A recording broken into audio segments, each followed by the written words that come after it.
My uncle got me the job at Union Station because he knew I needed to disappear for a while. "Night shift's perfect," he said. "Nobody bothers you, and you'll mostly be alone." He forgot to mention the train. Or maybe he didn't forget. Maybe he was just too scared to talk about it. Like everyone else in Ogden who's worked here long enough to know. It comes through at 3:33 a.m. every night. You can hear it from miles away. That old steam whistle cutting through the dark like a screen. The building shakes, the lights flicker. And if you're stupid enough to look outside, you'll see it rolling into a platform that hasn't been used since 1958. Here's the thing that keeps me awake even during the day. Trains don't run through Union Station anymore. This is a museum now. The tracks outside are decorative, buried under years of rust and neglect. So where does that train come from? Where is it going? And why did I find a passenger manifest from yesterday morning, written in handwriting that looks exactly like mine, listing names of people I've never met, including my own sister, who lives 2 states away? My name's Tyler Bingham, and I've been the night clerk here for 3 weeks. Uncle Dale said it was easy money, $22 an hour to sit in a beautiful old building and make sure nobody breaks in. He gave me a key to the front entrance on Wall Avenue, showed me how to work the ancient radiator system, and pointed out where the bathrooms were in the 1924 terminal building. Then he handed me a folded piece of yellow legal paper. "These are just guidelines," he said, not needing my eyes. His hands were shaking. "Old building, you know. Quirks." I didn't read the paper until my first night, sitting at the mahogany clerk's desk in the grand lobby with its vaulted ceiling and ornate chandeliers. The handwriting was cramped, desperate. Rules for night shift. Union Station. That was it at the top. 7 rules written below in what looked like 3 different types of ink, like they'd been added over years. The paper was soft with age, the creases deep from being folded and unfolded countless times. I should have left them. Should have called Uncle Dale and told him I couldn't do it. But I had $800 in my bank account and nowhere else to go. My ex-girlfriend had made sure everyone in Salt Lake knew exactly what kind of person she thought I was, and Ogden was far enough away that maybe I could start over. So I stayed. I read the rules. And when that whistle cut through the silence at 3:33 a.m. on my first night, I finally understood why Uncle Dale's hands had been shaken. The train was coming for someone. I just didn't know it was coming for me. The first rule seemed simple enough. Never acknowledge the passengers on Platform 3 between 3:30 and 4 a.m. If they speak to you, pretend you cannot hear them. If they touch you, remain still until they lose interest. I read it 3 times, trying to make sense of it. Platform 3 didn't exist anymore. The station only had 2 platforms, and both had been converted into museum exhibits about the Golden Spike ceremony and the Transcontinental Railroad I'd seen them during my tour with Uncle Dale. Glass cases full of rusty tools, faded photographs of Chinese workers whose names nobody had bothered to record, and a replica of that famous golden spike they drove into the ground up at Promontory Summit in 1869. The second rule was worse. Do not enter the Browning Theater between 3:15 and 3:45 a.m. The door will be unlocked. You will hear voices. Do not investigate. I glanced across the grand lobby toward the theater entrance. The Browning family had donated money to restore it back in the 80s, and now they showed old films there on weekends. The door was closed, and through the small window I could see nothing but darkness. My phone said 11:47 p.m. I had hours before any of this mattered. I spent the first few hours exploring. The station was bigger than I'd realized during the daytime tour. The grand lobby stretched up 3 stories, with original brass fixtures and a curved staircase leading to the second floor, where the old railroad offices had been. Now it was mostly storage, boxes of old records, forgotten furniture, filing cabinets nobody had opened in decades. The radiator clanked and hissed in the corner, making me jump. Outside, Wall Avenue was empty. A few cars passed on their way to the bars down on historic 25th Street. But by midnight, the whole neighborhood was dead quiet. I made coffee in the break room behind the ticket counter. The machine was newer than everything else in the building, probably bought within the last 10 years. It gurgled and spat, and I watched the dark liquid drip into the pot while trying not to think about the rules. By 2 a.m., I'd walked every hallway twice. I'd checked all the bathrooms, made sure the emergency exits were secure, and confirmed that yes, the door to the Browning Theater was unlocked, even though I specifically remembered Uncle Dale locking it during the tour. I didn't go inside. At 2:30, I was back at the desk, reading the rules again. My eyes kept catching on the third one. If you find a manifest or passenger list, burn it immediately in the radiator. Do not read the names. Do not try to verify them. Some debts compound over time. What kind of museum job came with rules about burning documents? I pulled out my phone and searched for Union Station Ogden Haunted. The results were disappointing. Just the usual tourist site garbage about the building's history. Some mentions of it being featured on ghost hunting shows. Nothing concrete. I tried Union Station night shift rules and got nothing. Union Station 3:33 a.m. train gave me a Reddit thread from 4 years ago, but it had been deleted. The coffee had gone cold in my cup. I dumped it in the break room sink and made a fresh pot. At 3:10 a.m., I heard footsteps upstairs. Not the creaking of an old building settling. Not the groan of wood expanding and contracting. Footsteps. The distinct sound of shoes on hard wood, walking from one end of the second floor to the other, back and forth. Back and forth. I checked the fourth rule. You may hear footsteps on the second floor. This is normal. Do not go up to investigate. They will stop at 3:29 a.m. My hands were sweating. I set the paper down and stared at the ceiling, tracking the footsteps as they moved overhead. They were heavy, purposeful, someone pacing. Or something. At 3:15, I heard the voices from the Browning Theater. They were muffled, distant, like people talking through water. I couldn't make out words, just the rise and fall of conversation. Multiple voices. A whole room full of people having a discussion about something that sounded urgent, almost frantic. I stayed at my desk. I didn't move. I barely breathed. At 3:29, the footsteps stopped. At 3:32, everything went silent. And at 3:33 a.m., I heard the whistle. It started far away, somewhere out past the rail yards in the junction where the tracks used to split toward Idaho and Nevada. A long, mournful sound that reminded me of funeral dirges and the way my grandmother used to cry when she thought nobody was listening. The building began to shake. The chandeliers swayed overhead. Dust rained down from the vaulted ceiling, and I watched it fall through the dim light like snow. The whistle came again, closer now, and with it came a sound I'd never heard before. The heavy chug of a steam engine, metal wheels on metal tracks, the screech of brakes that needed replacing 50 years ago.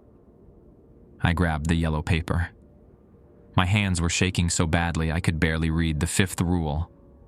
When the train arrives, remain at your desk. Do not approach the windows. Do not look directly at the passengers. If you must move, walk backwards and keep your eyes on the floor. The train was getting louder. Through the tall windows facing the platforms, I could see light, dim, flickering, the color of old photographs. The kind of light that doesn't belong to any modern source. I wanted to run. Every part of me screamed to get up, grab my keys, and sprint out the front door onto Wall Avenue. But something kept me frozen at that mahogany desk. Maybe it was the memory of Uncle Dale's shaking hands. Maybe it was the desperation in that cramped handwriting. Or maybe I was just too terrified to move. The train pulled into the station. I could hear it clearly now. The hiss of steam, the groan of old metal settling. Outside those windows, on tracks that shouldn't exist, a train had just arrived at Platform 3. The lights in the grand lobby flickered. Once. Twice. Then they dimmed to almost nothing, and in that darkness I heard the doors open. Footsteps on the platform. Dozens of them. Maybe hundreds. The sound of people disembarking, their shoes hitting concrete that hadn't seen passengers since Eisenhower was president. I kept my eyes down, stared at the desk, at my hands gripping the yellow paper so hard my knuckles had gone white. The footsteps came closer, up the platform steps, through the old waiting area, approaching the grand lobby. I could hear breathing now, ragged, wet, like lungs that had forgotten how to process air properly. Someone walked past my desk. Then another. Then a whole crowd of them, moving through the lobby in silence, except for that terrible breathing and the shuffle of feet that didn't quite touch the ground right. I didn't look up. I focused on my hands, on the legal paper, on the old coffee ring staining the mahogany. One of them stopped in front of the desk. I could feel it standing there, staring at me. The temperature dropped so fast my breath came out in clouds. The thing standing there smelled like coal dust and old metal, like the inside of a tunnel that's been sealed up for a century. "Excuse me?" The voice was wrong. Too many sounds layered over each other, like a record playing at different speeds simultaneously. I seemed to have lost my ticket. The 6th rule: if a passenger asks you for help, respond with the following phrase only. The superintendent will assist you at the end of the line. Do not deviate from this script. Do not offer additional help. My throat had closed up. I forced myself to breathe, to speak. The superintendent will assist you at the end of the line. The thing didn't move. I could feel it leaning closer, smell the wrongness of it getting stronger. Something dripped onto the desk. Dark liquid that might have been oil or might have been something worse. "I need to get home," it said, and now the voice sounded almost human, almost familiar. "My family is waiting. Can you help me get home?" The superintendent will assist you at the end of the line. A sound like grinding metal. Then the thing moved away, joining the others who were wandering through the lobby. I risked a glance up, just a fraction of a second, and immediately wished I hadn't. They looked like people. Almost.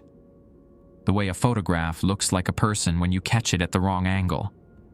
Their faces were slightly too flat, their movements slightly too fluid. They wore old clothes, work clothes from a century ago, covered in dirt and what might have been blood, but had turned brown with age. And they were all Chinese, every single one of them. The history books in the museum displays suddenly made horrible sense. The thousands of workers who died building the Transcontinental Railroad, the ones whose names hadn't been recorded, whose bodies had been shipped back to China in boxes or buried in unmarked graves along the route, the ones whose contributions had been erased from the Golden Spike ceremony, kept out of the famous photograph, written out of history. They were still here, still working, still waiting. One of them had stopped at the old ticket counter, touching the brass fixtures with fingers that left dark smudges. Another stood in front of the display case about Promontory Summit, staring at the photograph that didn't include anyone who looked like them. The 7th rule was at the bottom of the page. At 3:52 a.m., You will hear the superintendent's bell. When you hear it, close your eyes and do not open them until the train departs. Some passengers try to stay behind. They must not be allowed to remain. My watch read 3:41. 11 minutes until something worse happened. The workers, I couldn't think of them as anything else now, continued their wandering. Some of them touched the walls, the furniture, like they were trying to remember what being solid felt like. Others just stood in place, staring at nothing. One of them approached the staircase to the second floor. He climbed slowly, one hand on the railing, leaving dark prints on the brass. At the top, he turned and looked directly at me. His face was ruined, burned maybe, or crushed. I couldn't tell in the dim light. But his eyes were clear and aware and full of an anger that had been burning for more than a century. He opened his mouth, tried to speak, but all that came out was a sound like steam escaping from a broken valve. Then he turned and disappeared into the darkness of the second floor, and I heard those footsteps again. The ones from earlier. He was pacing, searching for something. 3:47, 5 minutes until the bell. The workers were starting to congregate near my desk now, a dozen of them, then 2 dozen, forming a loose circle around me, not threatening, just watching, waiting. One of them had a passenger manifest clutched in his hand, old paper, yellowed and fragile. He set it on my desk carefully, deliberately. Then he pointed at it, pointed at me. I looked down at the paper despite every instinct screaming not to. The manifest was dated today. This morning, actually. 8 names written in handwriting that looked exactly like mine. The last name on the list was Sarah Bingham, my sister in Seattle, 2 states away. 3:52. The bell rang. I slammed my eyes shut. The bell wasn't like any bell I'd heard before. It rang from everywhere and nowhere, a deep brass tone that vibrated in my teeth and made my skull ache. It rang once, twice, 3 times, each peal longer and louder than the last. The workers made sounds. Not words. They were past words.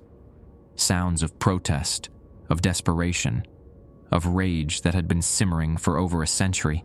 I heard them moving, rushing toward the doors, toward the windows, trying to find places to hide in this building that had been built on their backs. Something grabbed my shoulder. Fingers pressed into my skin, cold and damp and wrong. They felt like they belonged to someone who'd been underground too long, whose flesh had started to forget what living tissue was supposed to feel like. I stayed frozen, eyes squeezed shut, remembering the rule. Remain still until they lose interest.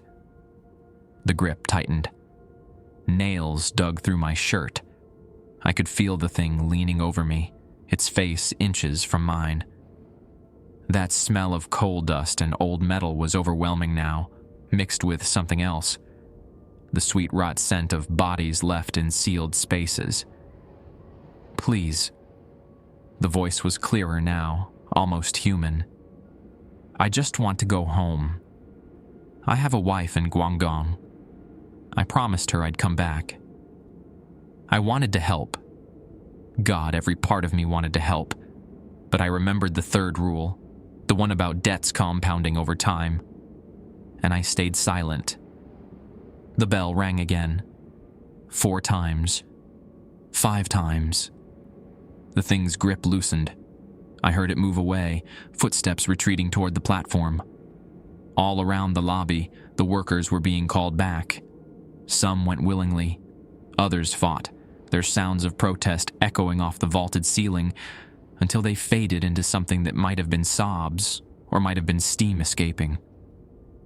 The train's whistle blew, that same mournful sound, but now it carried an edge of finality. 6 bells, 7. The train was leaving. I kept my eyes closed and counted in my head, forcing myself to breathe slowly. The sounds of the station changed. The temperature began to rise. The oppressive weight in the air lifted gradually, like watching a storm pass. At 3:58, everything went quiet.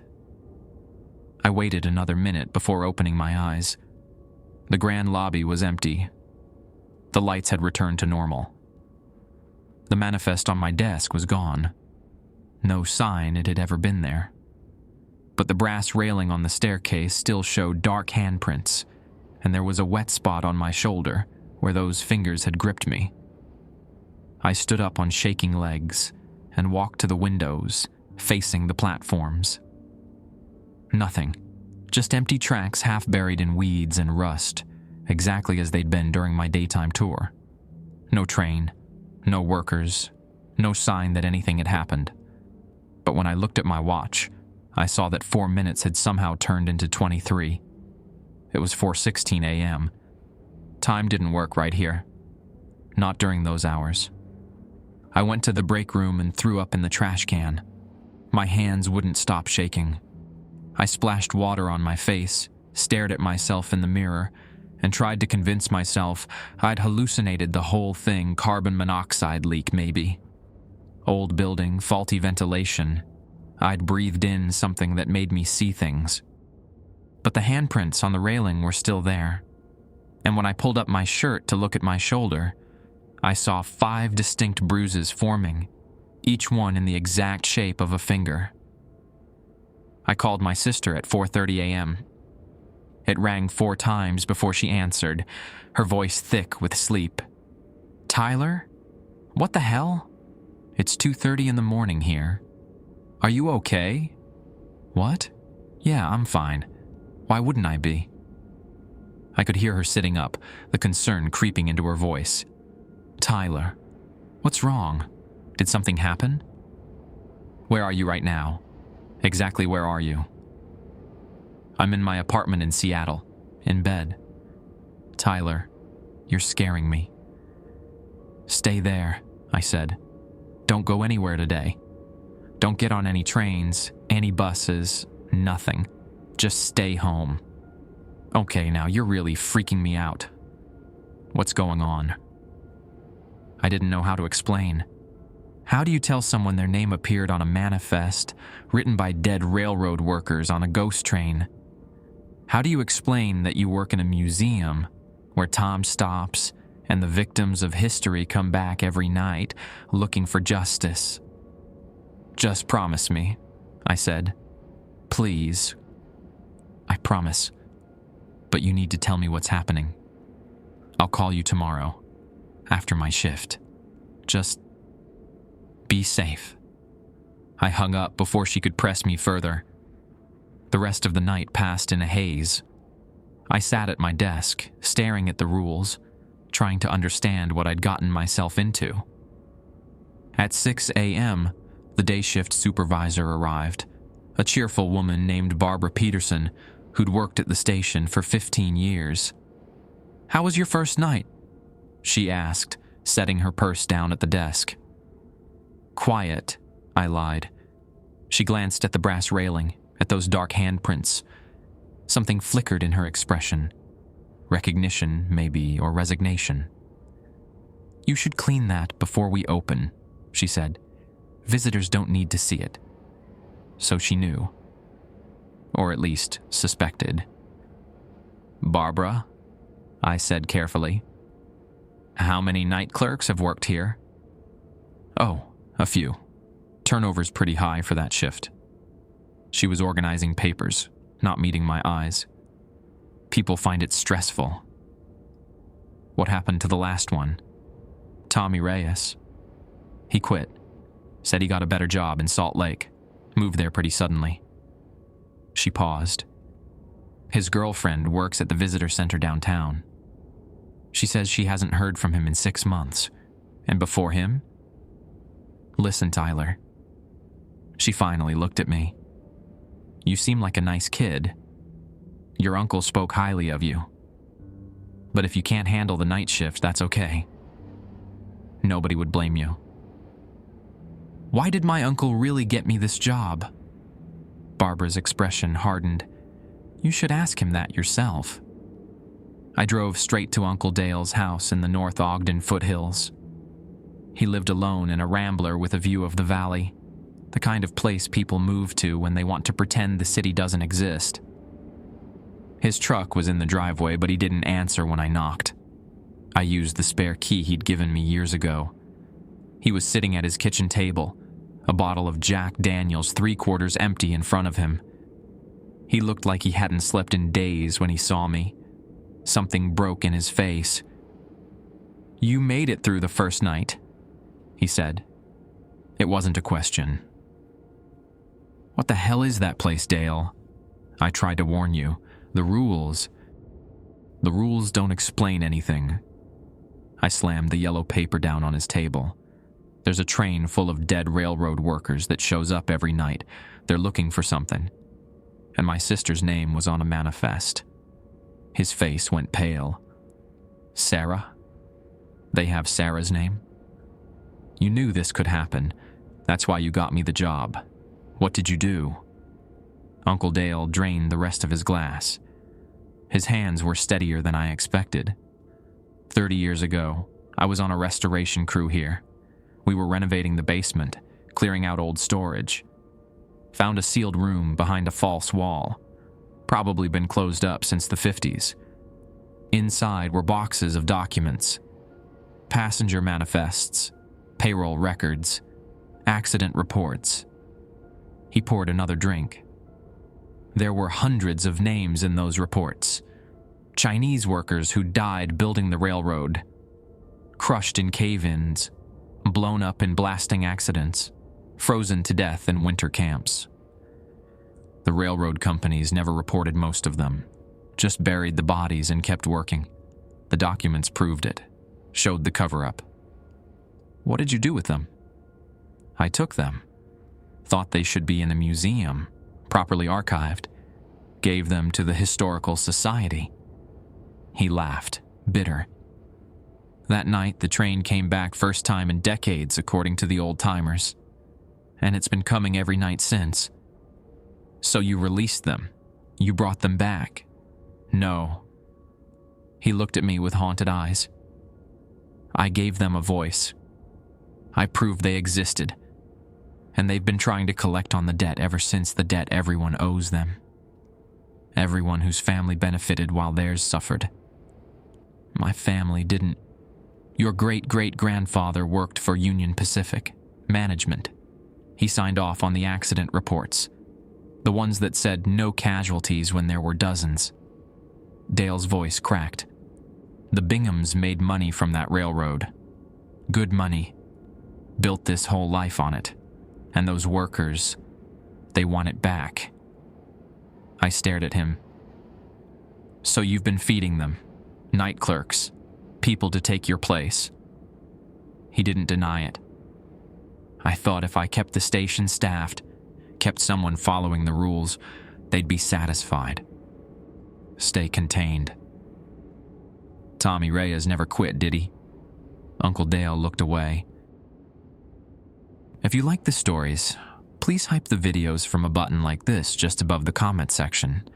It helps the videos to get more reach and perform well. It would take just a few seconds and cost nothing, but would help the channel grow even faster. Thank you. I left Uncle Dale's house and drove back into Ogden. My shift didn't start for another 12 hours, but I needed answers. Real ones, not just my uncle's guilt-soaked confession. The Ogden City Library sat on Washington Boulevard, a modern building that felt sterile compared to the old Carnegie Library it had replaced. I went straight to the local history section and started pulling everything I could find about Union Station and the Transcontinental Railroad. The official story was familiar enough. Golden Spike Ceremony at Promontory Summit on May 10th, 1869. Leland Stanford driving in that ceremonial spike while photographers captured the moment for history. 2 locomotives meeting nose to nose, representing the completion of the greatest engineering project in American history. But the more I dug, the more I found what was missing. The Chinese workers weren't in the famous photograph. Over 10,000 of them had worked on the Central Pacific side of the railroad, blasting through the Sierra Nevada, laying track in conditions that killed hundreds. But when it came time to celebrate, they were told to stay back. Out of frame. Out of history. I found a reference to a workers' strike in 1867. 3,000 Chinese laborers demanding better pay, safer conditions, recognition. The railroad companies responded by cutting off their food supply until they went back to work. Some died of starvation. The strikes were never mentioned in the official histories. A newspaper article from the Ogden Standard Examiner, dated June 1958. Brief. Buried on page 7. Union Station to close passenger service. The article mentioned that the last train to depart the station had been delayed due to equipment malfunction and eventually canceled. 3 passengers who'd been waiting on Platform 3 were never accounted for. The railroad claimed they must have left the station, but their luggage was found on the platform, unclaimed. Platform 3, the same platform where the ghost train arrived. I checked the microfiche for more articles from that week. Found another one dated June 14th, 1958. Station maintenance worker found dead. A man named Chester Kimball had been found in the basement of Union Station, apparently having suffered a heart attack. He'd been in the process of sealing up an old storage room. The same room Uncle Dale had opened in 1995. My phone buzzed. A text from Uncle Dale. "Don't go back tonight, please." I ignored it. By the time I left the library, the sun was setting over the Wasatch Mountains. I grabbed dinner at a diner on 25th Street, the kind of place where the waitress called everyone "hon," and the coffee tasted like it had been brewing since morning. I couldn't eat much. My mind kept circling back to those handprints on the brass railing, to my sister's name on that manifest. I showed up for my shift at 9:45 p.m. Barbara was still there, finishing some paperwork. She looked surprised to see me. "Thought you might call in sick." "Nope, ready to work." She studied my face. "You went digging, didn't you? Found out about the others. How many have there been?" "Really?" Barbara set down her pen. "Tommy Reyes. Before him, Jennifer Wu. She lasted 2 weeks. Before her, Marcus Webb, 3 nights. Before him, your uncle." She paused. "Dale worked nights here for 6 months after he opened that room. Then he got smart, convinced management to let him move to day shift maintenance, started recommending people for nights. People whose families owed debts to the railroad. People whose ancestors benefited from it anyway. I don't know if that's the same thing." She stood up, gathered her things.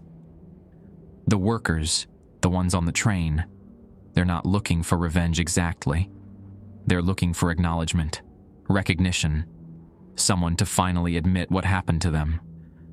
And when they don't get it, then they take someone instead. Someone whose name matches their records. Someone whose family should have spoken up 150 years ago." She headed for the door, then stopped. "There's a box in the basement. Storage room 3. Has all of Tommy Reyes's personal effects. He left his phone behind. Password's his birthday, June 3rd, 1997.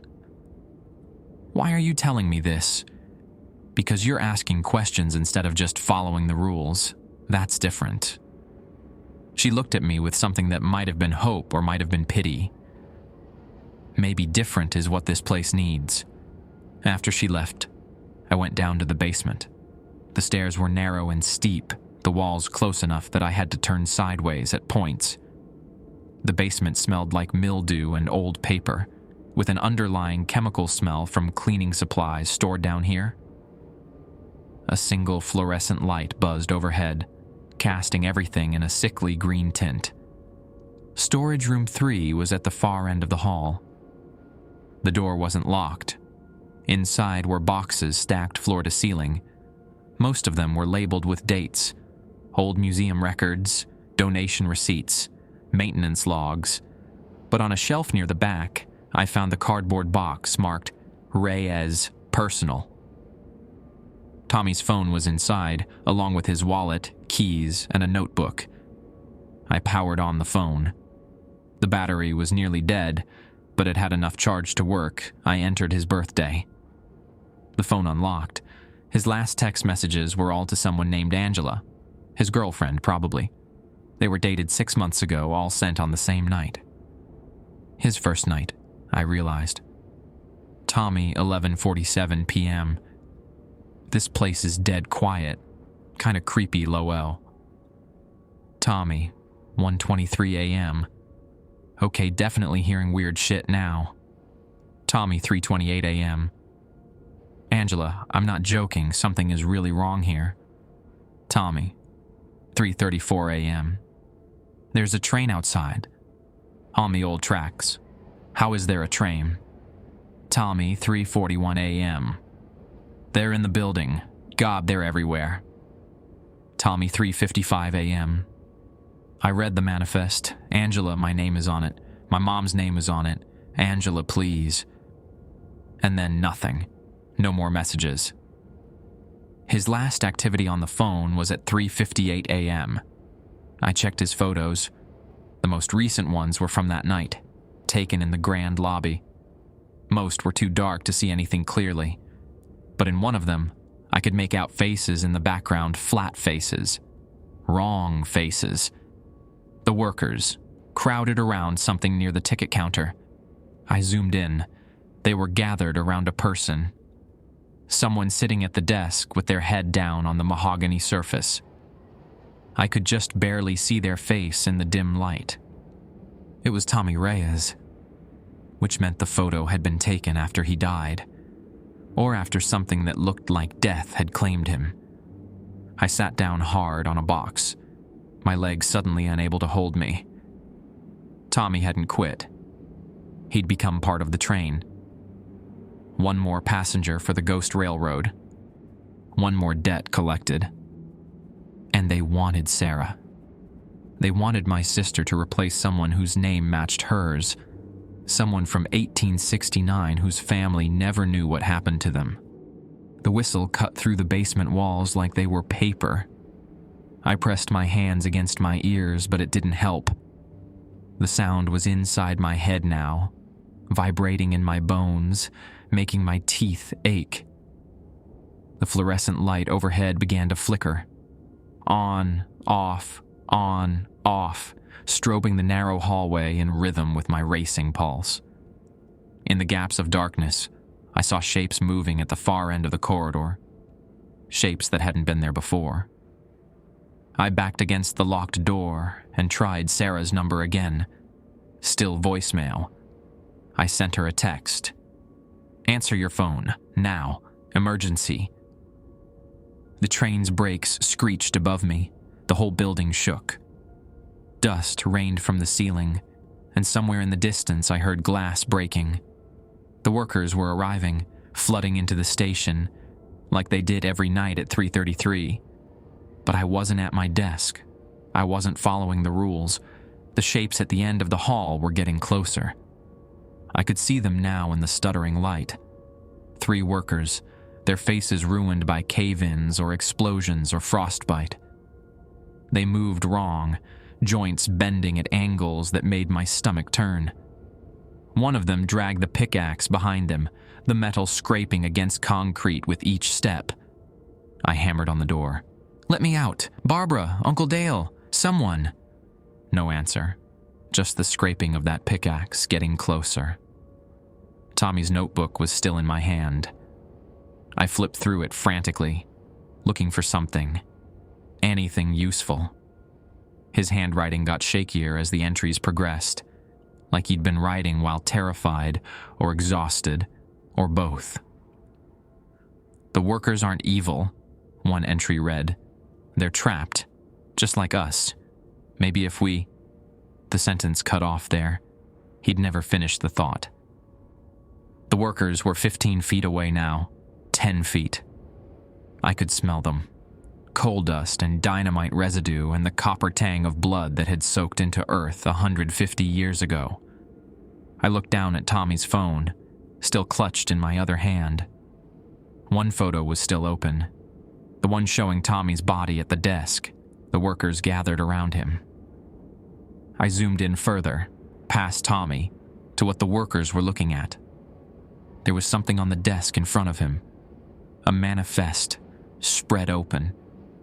And the workers weren't just gathered around him. They were pointing at the paper, their ruined fingers indicating specific names. They were showing him something, trying to communicate.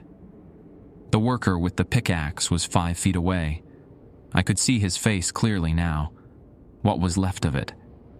Half his skull had been crushed, probably by falling rock. But his eyes were intact, and they were staring at me with an intensity that went beyond hate or hunger. He looked desperate.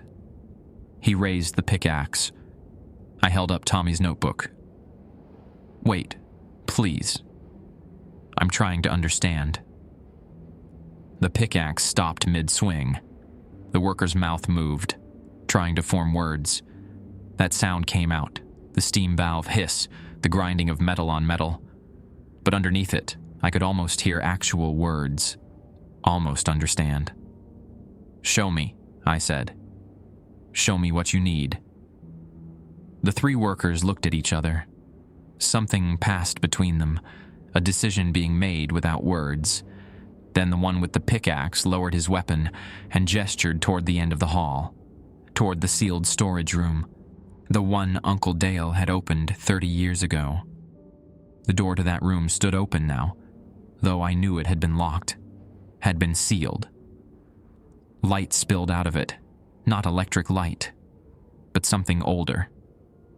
The color of lanterns and oil lamps, the kind of light that railroad crews would have used in mountain tunnels. The workers waited, watching me. I walked toward the room. Each step felt like moving through water, like reality was thicker here, harder to push through. The workers followed behind me, their footsteps echoing wrong in the narrow space. The storage room was bigger than it should have been. The walls stretched back farther than the building's foundation should allow, and the ceiling disappeared into darkness. Overhead boxes were stacked everywhere, but these weren't the cardboard boxes from the museum archives. These were old wooden crates, the kind that might have been used to ship supplies to railroad camps. Chinese characters were painted on the sides. In the center of the room sat a table, and on that table were the documents Uncle Dale had found. Hundreds of pages, yellowed and fragile passenger manifests, accident reports, payroll records.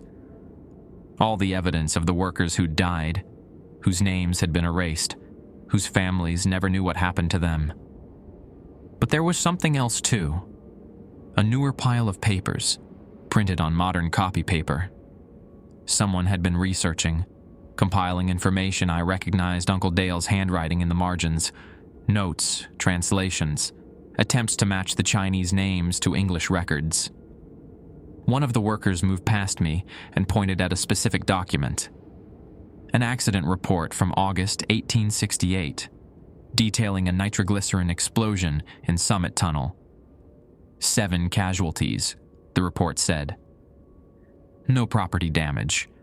Recommend continued use of explosive method. 7 casualties, listed as numbers, not names. No mention of families to notify. No indication that 7 human beings had been vaporized trying to blast through solid granite so the railroad could meet its deadline. The worker pointed at himself, then at the report, then at 5 other workers who had appeared in the doorway. These were the 7, the ones who died in that explosion. My phone buzzed, Sarah finally calling back. Tyler, what the hell? You sent me like 10 texts. I was at a meeting. I couldn't answer. Are you okay? Are you safe? I'm fine. I'm at home now. But you need to tell me what's going on, because you're really starting to scare me. The worker who'd pointed at the report was watching me, waiting. "Sarah, I need you to listen carefully. Great-great-grandfather Bingham, the one who worked for Union Pacific. Do you remember anything about him? The railroad guy? Not much. Why? Did Mom or Dad ever mention what he did for them? Specifically? I think he was in management. Some kind of supervisor. Dad said he helped build the family fortune." She paused. "Tyler, why are you asking about dead relatives at 3 a.m? Because he signed off on this report, I thought.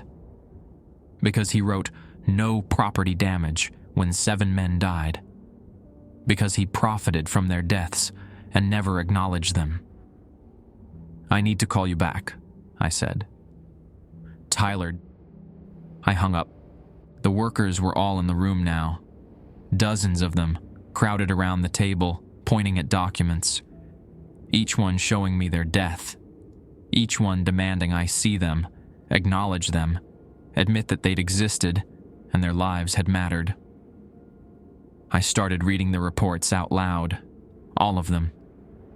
Every name I could find, every death that had been recorded, and then hidden. My voice cracked after the first dozen, my throat hurt after the second dozen, but I kept reading. Wei Chim died March 1867, avalanche in Sierra Nevada, body not recovered. Huang Li died June 1867, rock slide, body not recovered. Wu Zhong died December 1867, exposure, body recovered, shipped to San Francisco for transport to family. For every name I read, one of the workers stepped forward, showed me their face, let me see the way they died written in the ruins of their bodies.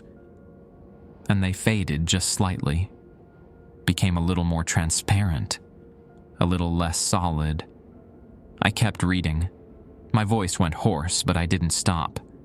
Zheng Kai died August 1868, explosion, no remains recovered. The worker with half his skull missing stepped forward. He tried to smile, an awful sight with half his face gone, and then he disappeared entirely, just faded into nothing, finally released. I read for hours, or maybe minutes.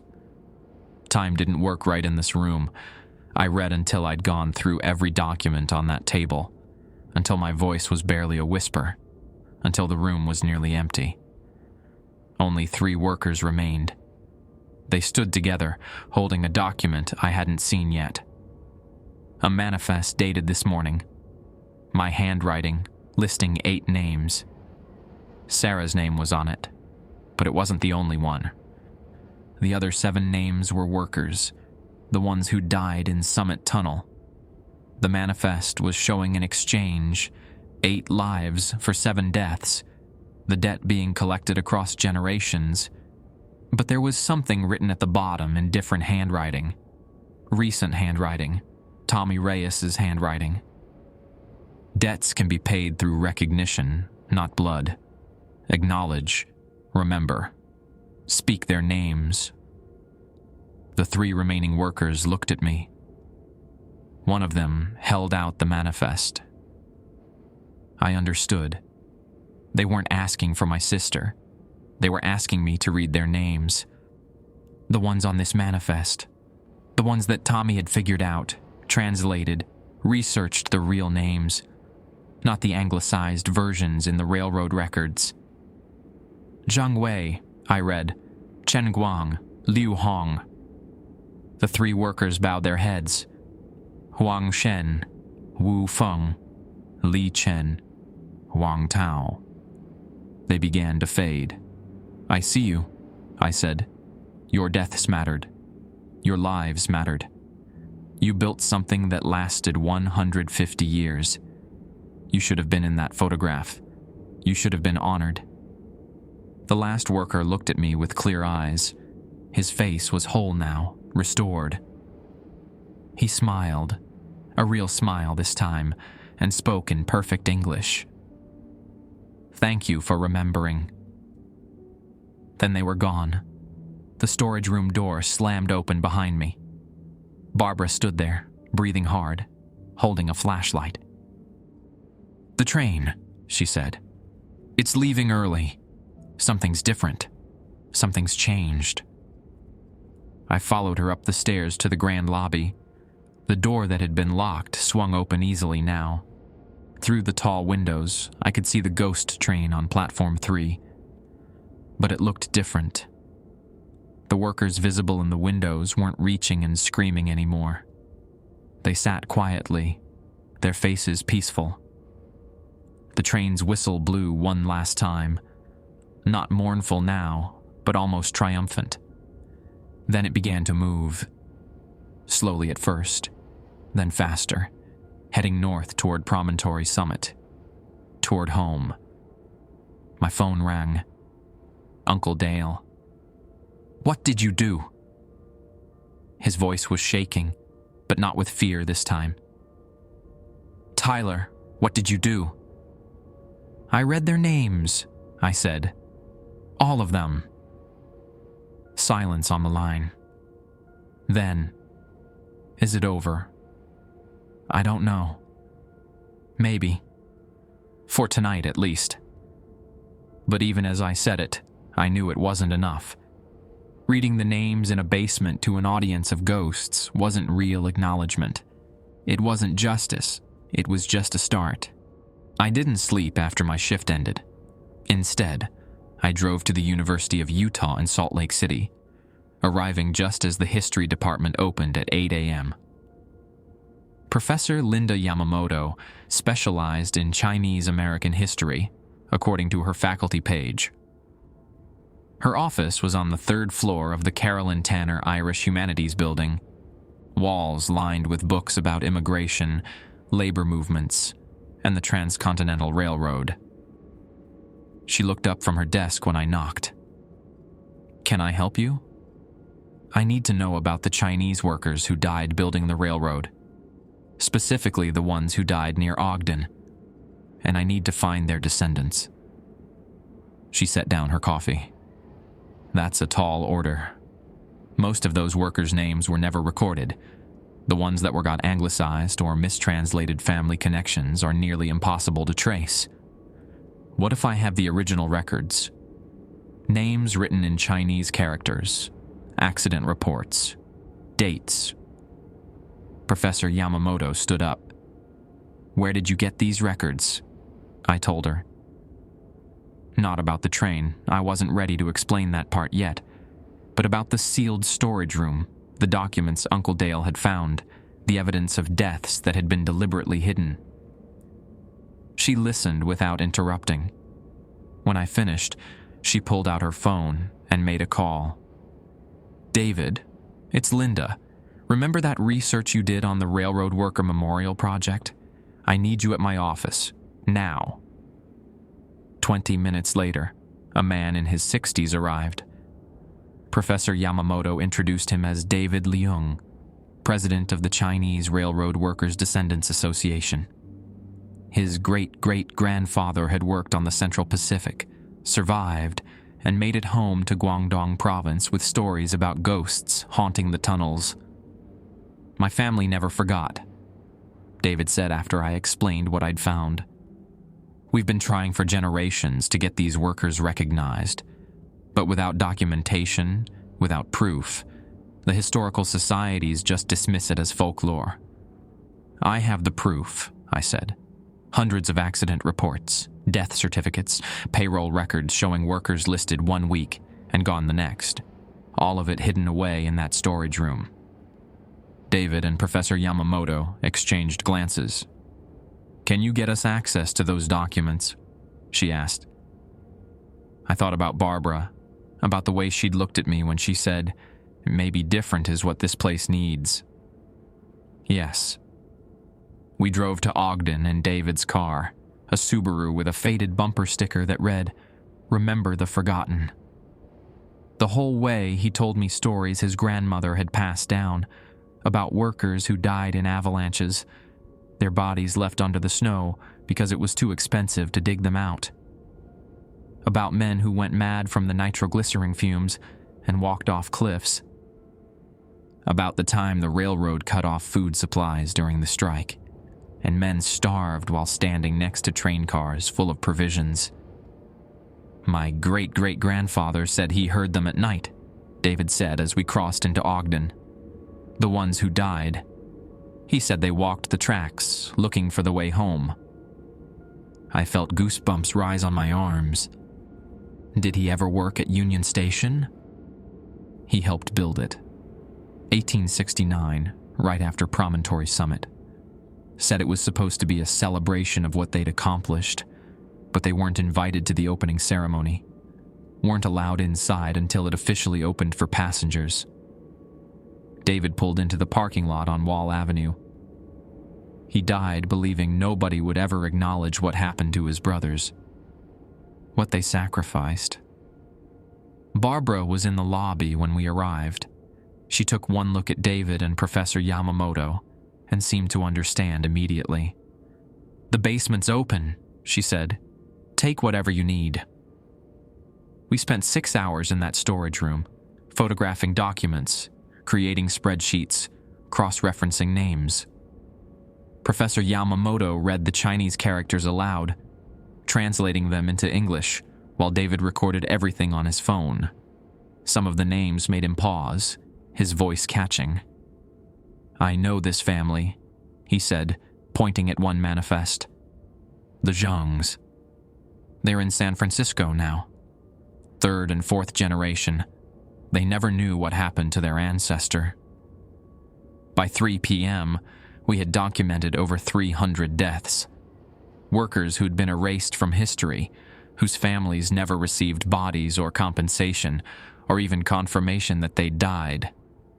"This is enough," Professor Yamamoto said. "This is more than enough. We can take this to the State Historical Society, to the Railroad Museum at Promontory. We can demand a proper memorial." "That'll take years," I said. "Committees, funding, approval processes." "Yes," she agreed, "but it's the right way, the permanent way." I thought about the train, about how it had left peacefully last night after I read those names, about the 3 workers who'd finally found rest after being acknowledged. "What if we did something now?" I said. "A ceremony, at the station, during the night, at 3:33 a.m. David frowned. "Why that specific time?" I looked at Barbara. She was standing in the doorway, arms crossed, watching us, waiting to see if I'd tell them. "Because that's when the dead return," I said. "That's when they're able to listen." Professor Yamamoto started to say something, probably about how that was superstitious nonsense, but David held up a hand. "My grandmother said the same thing. 3:33 in the morning. She called it the hour of ghosts. Said it was when the barrier between worlds was thinnest." He looked at me. "You've seen them, haven't you? The workers." I nodded. "Then we need to do more than just read names in a basement. We need witnesses. We need it public. We need the acknowledgement to mean something." He pulled out his phone. "I can have 50 people here by tonight. Descendants, historians, community members. People who've been waiting their whole lives to honor these workers." "The station doesn't allow events after hours," Barbara said, but she was smiling slightly. "Of course, if someone wanted to organize an unauthorized vigil on the station grounds outside the building, I couldn't exactly stop them. We made calls, sent emails, posted on social media. By 6 p.m., David had confirmations from 70 people. By 8 p.m., it was over 100. By 10 p.m., when I arrived for my shift, there were already people gathering on the lawn outside Union Station. They brought candles, flowers, photographs of ancestors who'd worked on the railroad. Some carried signs with Chinese characters I couldn't read. Others held printed copies of the names we'd found. 300 souls finally getting recognition. Uncle Dale showed up at 11:30.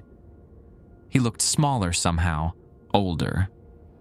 He found me inside the grand lobby and just stood there for a long moment, not speaking.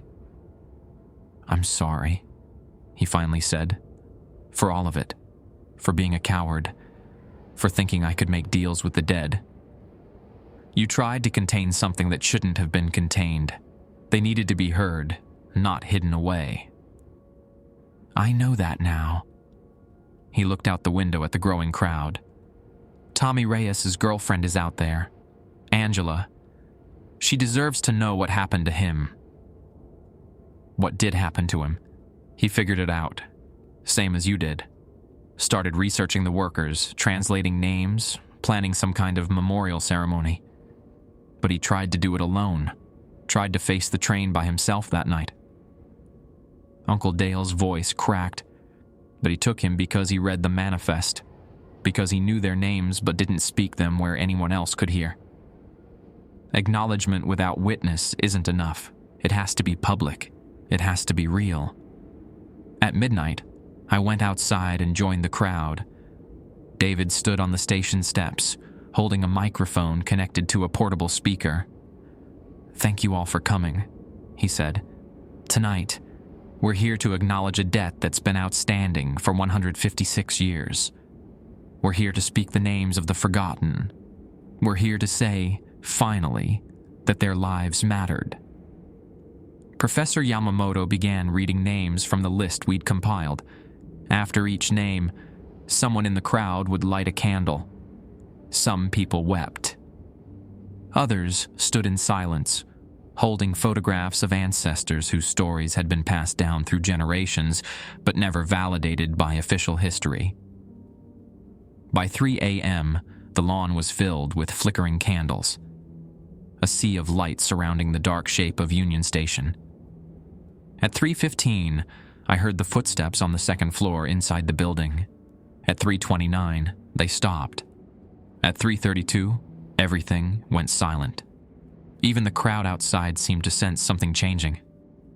The wind died. The distant traffic noise faded. The world held its breath. And at 3:33, the whistle blew.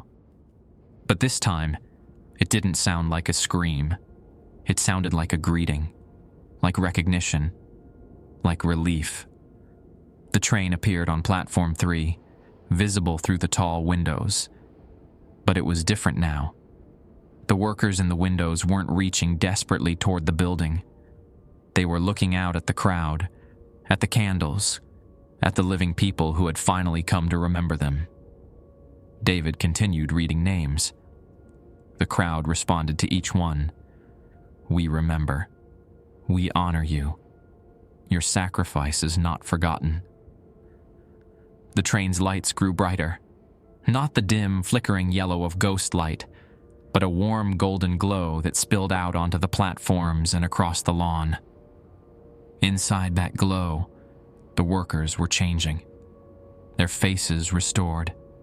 Their bodies made whole. They stood at the windows and waved, actually waved, at the crowd. And the crowd waved back. One of the workers pressed something against the glass, a sign written in characters I couldn't read. Professor Yamamoto gasped. "It says thank you," she whispered. "It says we can finally go home." The train began to move. Slowly at first, then faster, heading north toward the mountains, toward Promontory Summit, where the golden spike had been driven toward whatever lay beyond. The golden light intensified, spreading out from the train until it engulfed the entire station, bright enough that I had to shield my eyes. When it faded, the train was gone, and I knew somehow that it wouldn't be coming back. The crowd stayed until dawn. Nobody wanted to leave, as if breaking the circle of candles might somehow undo what had just happened. People shared stories about ancestors who'd worked on the railroad, about family histories that had been passed down in whispers, about the weight of carrying forgotten names for generations. Angela Martinez found me around 4:30 a.m. She was younger than I expected, maybe 25, with dark circles under her eyes that suggested she hadn't been sleeping well for months. "You're the new night clerk," she said. It wasn't a question. "Yeah, Tyler Bingham." Tommy talked about the job, said it was easy money for weird hours. She laughed, but there was no humor in it. He stopped texting me one night, just stopped. I went to the station the next morning and they said he'd quit, moved to Salt Lake. But his apartment was still full of his stuff. His car was still in the parking lot. He wouldn't have left like that. I didn't know what to say. What could I say? "Your boyfriend was taken by a ghost train because he tried to break a curse alone." "I think he's gone," I finally said. "I think he found peace tonight, along with the others." Angela's eyes filled with tears. "So he's dead. He was dead this whole time and nobody told me." "I'm sorry." She wiped her eyes roughly. "Was it worth it? Whatever he died for?" I looked out at the crowd, at David Leung helping an elderly woman light another candle, at Professor Yamamoto talking to reporters from the Ogden Standard Examiner, at Barbara standing on the steps, watching the sun rise over the Wasatch Mountains. "Yes," I said. "I think it was." Angela nodded slowly. He would have wanted that, to be part of something that mattered. She pulled out her phone and showed me a photo. Tommy smiling at the camera, standing in front of Union Station during the day. He loved history, loved stories about the past. He would have been excited about what you all did tonight. After she left, I went back inside of the station. The grand lobby felt different now, lighter. The oppressive weight that had hung in the air since my first shift was gone. The building felt like just a building again.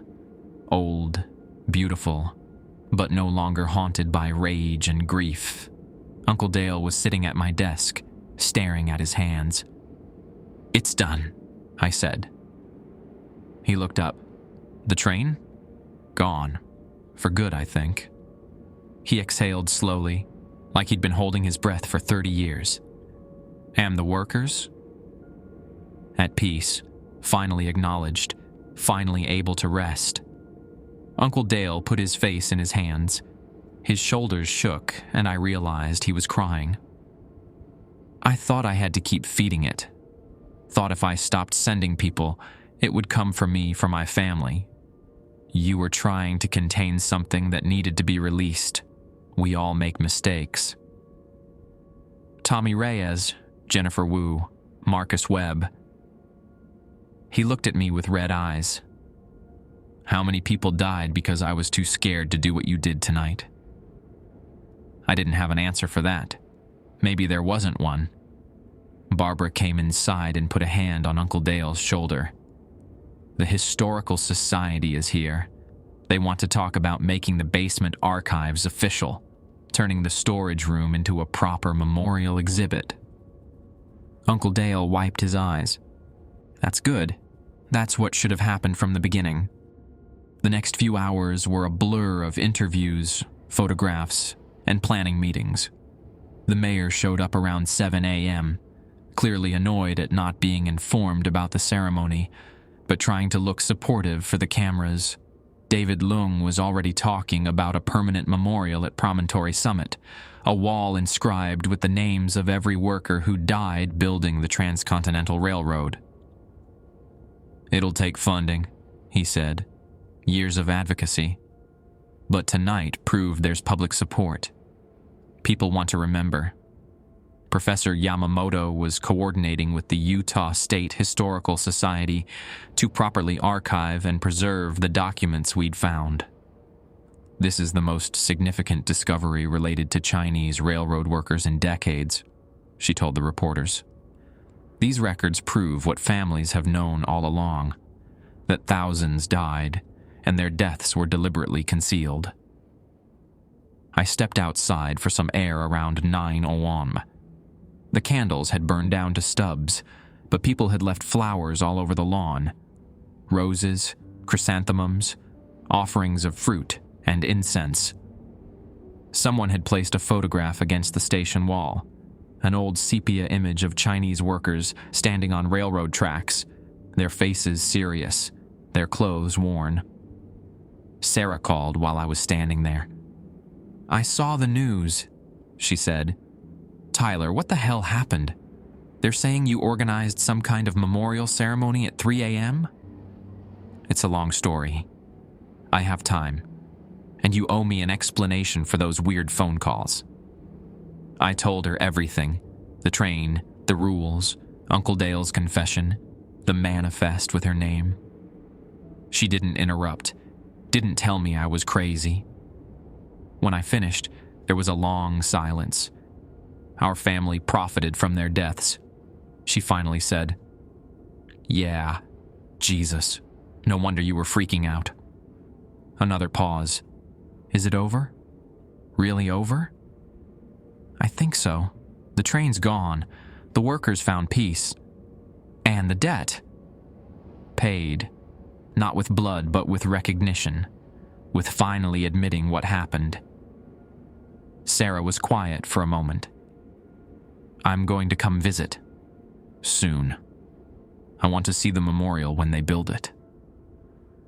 After I hung up, I found Uncle Dale in the parking lot, standing beside his truck. He looked like he'd aged a decade overnight, but there was something different in his expression. Relief, maybe, or just exhaustion after carrying guilt for so long. "I'm going to resign from the station," he said. "Barbara has already agreed to take over my maintenance responsibilities. I can't work here anymore, too many memories." "What will you do?" "Help with the memorial project. David Lung said they need people who know the station's history, people who can explain what was hidden and why." He opened his truck door, then paused. "Thank you for having the courage I didn't have. You kept the evidence. You preserved it, even when you were scared. That mattered." "Maybe." He climbed into his truck. "Get some sleep, Tyler. You look like hell." I went back to my apartment in South Ogden and collapsed on my bed, expecting to pass out immediately. But sleep wouldn't come. My mind kept replaying the night, the golden light, the workers' restored faces, the way the train had sounded when it left. Not mournful anymore. Triumphant. Around noon, my phone buzzed with a news alert. Union Station Vigil honors forgotten railroad workers. The article had photos of the ceremony, quotes from David Leong and Professor Yamamoto, even a mention of the documents found in the basement. They were calling it a historic moment in recognizing Chinese-American contributions to the Transcontinental Railroad. Tommy Reyes was mentioned too. The ceremony was inspired by research begun by Thomas Reyes, a former station employee who died in 2024. His work documenting Chinese railroad worker deaths helped make tonight's acknowledgement possible. At least Angela would know he'd mattered, that his death had led to something meaningful. I finally fell asleep around 2 p.m., and for the first time in weeks, I didn't dream about trains. When I woke up that evening, it was already dark. My shift started in 2 hours. I thought about calling in, telling Barbara I needed a night off after everything that had happened. But something made me want to go back. I needed to see the station one more time. Needed to walk through that grand lobby and feel the difference.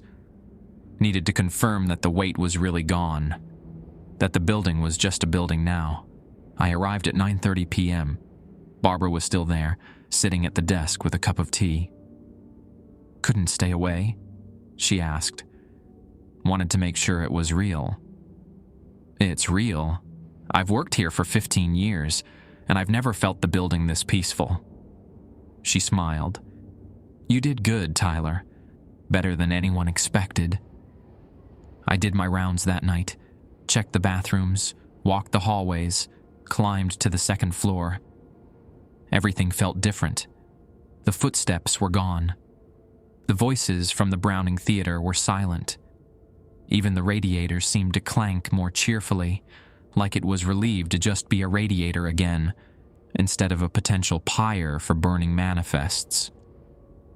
At 3:15 a.m., I was sitting at the desk, reading a book Barbara had lent me about Utah railroad history. The clock ticked toward 3:33. I held my breath without meaning to, waited for the whistle. It didn't come.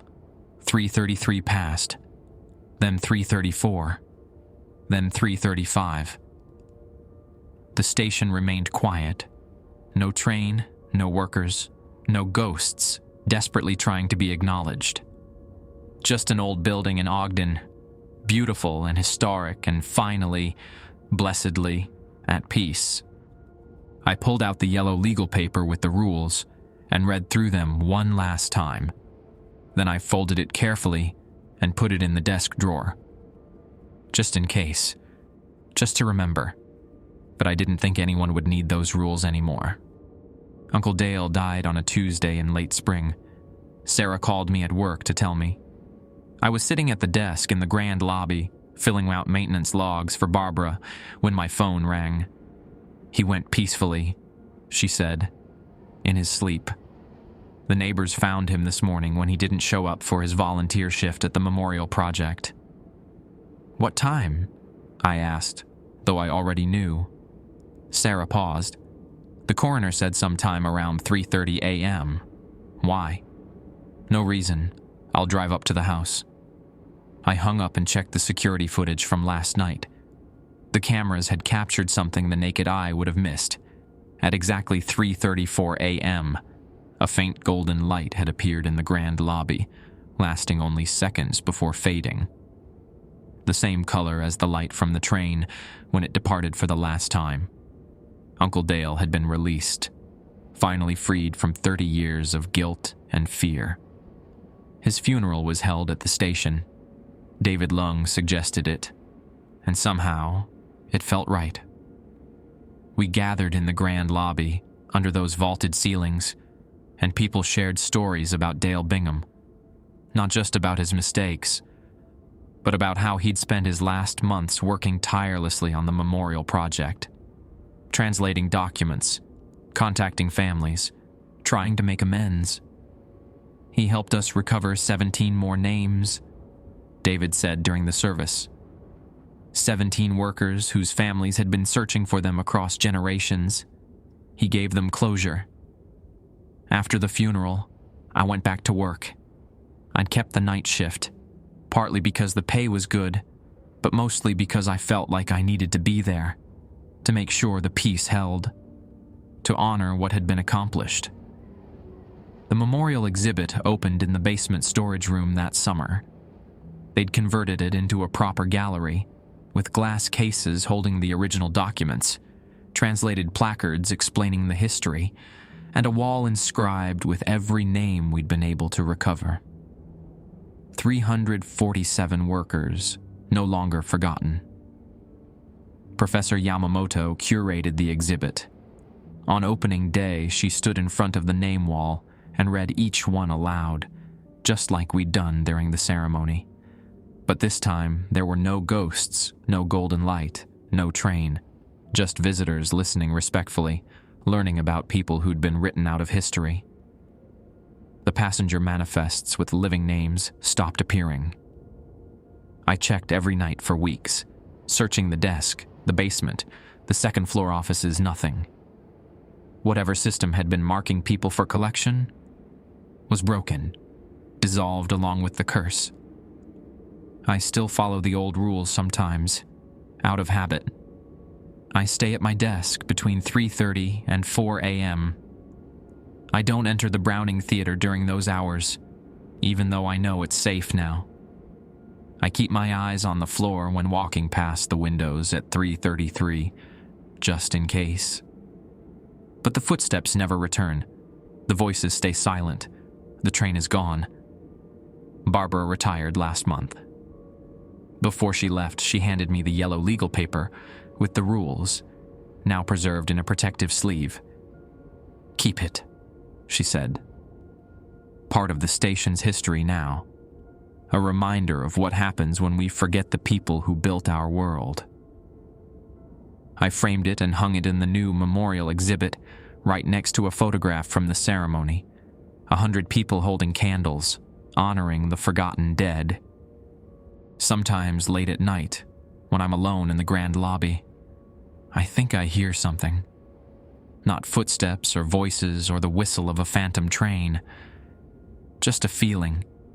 A presence that's watchful, but not threatening. Grateful, but not demanding. The workers aren't trapped here anymore. But maybe some part of them remains, keeping vigil over the place they helped build.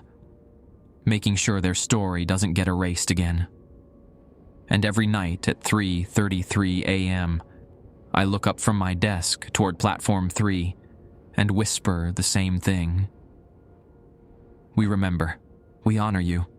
Your sacrifice is not forgotten."